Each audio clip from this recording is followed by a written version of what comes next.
नमस्कार दोस्तों, एजुविस्टा एकेडमी में आपका स्वागत है। आज जो हम चैप्टर स्टार्ट करेंगे वो है बैंकिंग। बैंकिंग जो है वो काफ़ी इम्पॉर्टेंस है किसी भी बिजनेस को रन आउट करने के लिए, या हम ये कहें कि एक इंडिविजुअल व्यक्ति को भी या पर्सन को भी इसकी काफ़ी आवश्यकता होती है अपने दिनचर्या में इसको लागू करने के लिए। हमें एक सेविंग अकाउंट, जैसे हम इंडिविजुअल अगर बात करते हैं तो हम एक सेविंग अकाउंट ओपन करते हैं अपने बैंकिंग को मैनेज करने के लिए। तो जो बैंक होती है वो है एक वित्तीय संस्था, एक ऐसी वित्तीय संस्था जो आपको आपकी राशि को जमा करने के लिए एक ऐसी संस्था है जहाँ पे आपको इंटरेस्ट के साथ में आप अपनी जमा राशि उसमें रख सकते हैं। जब कोई इंडिविजुअल व्यक्ति अपनी जमा राशि वहाँ पे सेविंग अकाउंट के रूप में जमा कराती है और उसमें रखती है, तो जो बिजनेसमैन होते हैं, जब टाइम टू टाइम बिजनेसमैन को ऋण की आवश्यकता होती है या लोन की आवश्यकता होती है, तो वो उस बैंक से लोन के रूप में ले सकते हैं।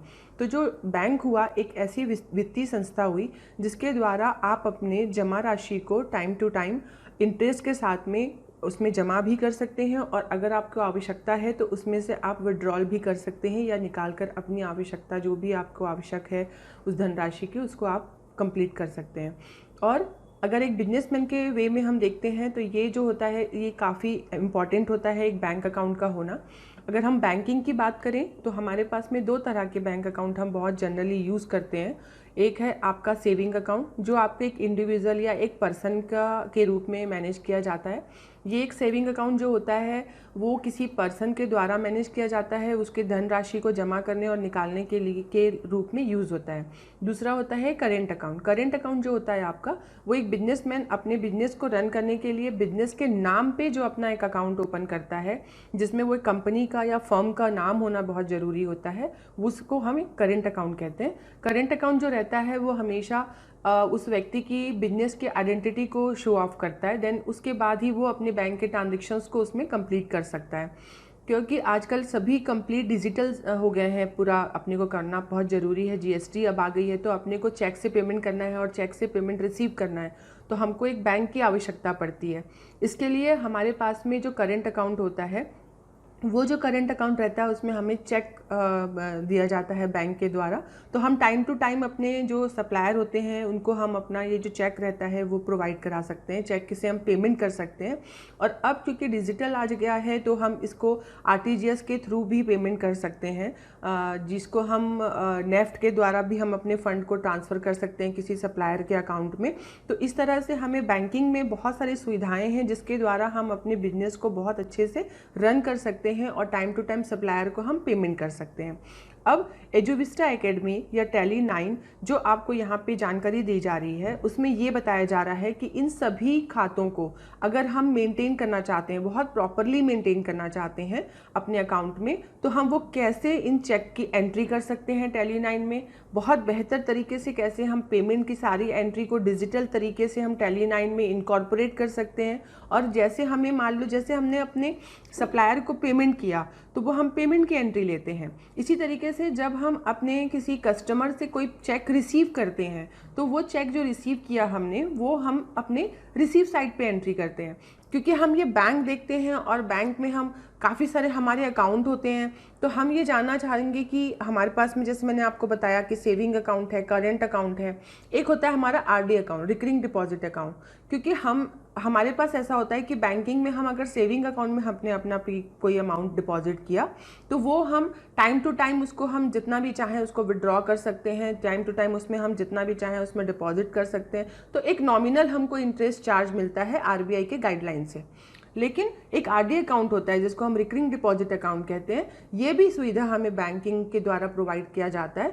इसमें क्या होता है कि एक लमसम अमाउंट 500 और 1000 का एक लमसम अमाउंट आपको डिसाइड करना होता है। ये 500 से आप कितना भी कर सकते हैं मैक्सिमम तक। अगर वो अकाउंट आप मंथली डिपॉजिट करते हैं तो आपको काफ़ी अच्छा इंटरेस्ट वहाँ से आपको मिलता है। लेकिन ये जो रहता है वो आपका फिक्स होता है, 5 साल के लिए आपको ये रिकरिंग डिपॉजिट करना ही होता है, जिसके द्वारा आपको काफ़ी अच्छा इंटरेस्ट अमाउंट जो है वो बैंक के द्वारा मिलता है। अभी जैसे मैंने आपको बताया कि बिजनेस में तो हमें काफ़ी हेल्पफुल है ही बैंक, बट हमारे इंडिविजुअल दिनचर्या में भी हमें काफ़ी हेल्पफुल होता है। जैसे अगर मैं अपना सेविंग अकाउंट ओपन करती हूँ तो आजकल सभी बैंकों में डेबिट कार्ड और क्रेडिट कार्ड की सुविधा हम सभी इंडिविजुअल अकाउंट्स को प्रोवाइड की जाती है। डेबिट कार्ड के द्वारा हम कभी भी कहीं पे भी एटीएम के थ्रू या कहीं पे भी हम अपने स्वैप करके अपने जो भी परचेस कर रहे हैं या मार्केटिंग कर रहे हैं, शॉपिंग कर रहे हैं, जैसा भी हमें आवश्यकता पड़ती है, हम तुरंत उस पेमेंट को यूज़ कर सकते हैं through debit card. Credit card हमें क्या है, जब हम अपना वो हमारा जो डेबिट कार्ड है वो हमारे सेविंग अकाउंट से अटैच रहता है। हमारा सेविंग अकाउंट से हम तुरंत उस ट्रांजेक्शन्स को कर सकते हैं 24 आवर्स में कभी भी।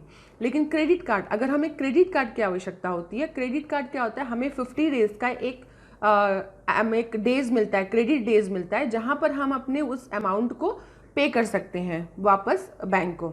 तो जैसे मान लो मेरे पास में अभी मेरे डेबिट अकाउंट में या मेरी सेविंग अकाउंट में कुछ अमाउंट नहीं है जो मेरे को अपने शॉपिंग के लिए चाहिए या अपने मार्केट के लिए चाहिए, कुछ भी खर्च के लिए चाहिए, एक्सपेंसेस के लिए चाहिए, तो मैंने क्या किया, मैंने अपने क्रेडिट कार्ड से कुछ अपना एक्सपेंसेस किया। मान लो मैंने 10,000 रुपीज़ का कहीं पे स्वैप किया हुआ है। अब मुझे बैंक 50 डेज़ का टाइम देता है, उस 50 डेज़ के अंदर मुझे अपना डेबिट अकाउंट से उस क्रेडिट कार्ड के अमाउंट को पे करना है। तो मुझे एक क्रेडिट लिमिट मिल गई, क्रेडिट डेज़ की लिमिट मिल गई, इसलिए वो क्रेडिट कार्ड कहलाता है, क्योंकि मुझे उधारी हुआ वो मेरे पास बैंक का 10,000 रुपये 50 दिन के लिए उधारी है। मुझे 50 दिन के अंदर बैंक को 10,000 रुपये वापस करने हैं। तो ये मेरे क्रेडिट कार्ड के थ्रू मैं अपने एक्सपेंसेस को कर सकती हूँ। तो ये जो सारी सुविधाएं हैं वो हमें बैंकिंग के द्वारा मिलती है। तो ये हमारा बैंकिंग जो है वो आजकल क्योंकि डिजिटलाइज हो चुका है, तो हमें अपने सारे जो पेमेंट्स हैं या सारे जो रिसीप्ट्स हैं वो हम अपने बैंकिंग के द्वारा करते हैं। अब जो मेरा बैंक बैलेंस है और जो मेरा बुक्स का बैलेंस है वो इन दोनों रिकन्सिलेशन को कर लेने के बाद में टैली हो जाता है। तो ये जो बैंक रिकन्सिलेशन की सुविधा होती है ये हमारे पास टैली 9 में काफ़ी इजी वे में दिया हुआ है, जिसको आप आने वाले चैप्टर्स में प्रैक्टिकली बहुत अच्छे से समझ पाएंगे।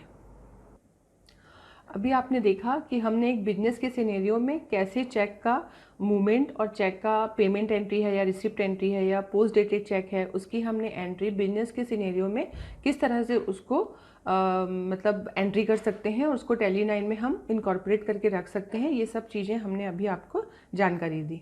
अभी ये होता है कि हम कोई बिजनेस करते हैं तो जैसे हमने आपको लास्ट टाइम भी बताया था कि जो पेबल और रिसीवेबल होता है उसके साथ में एक बहुत इंपॉर्टेंट मैटर होता है बिल बाय बिल उसका डिटेल मेंटेन करना।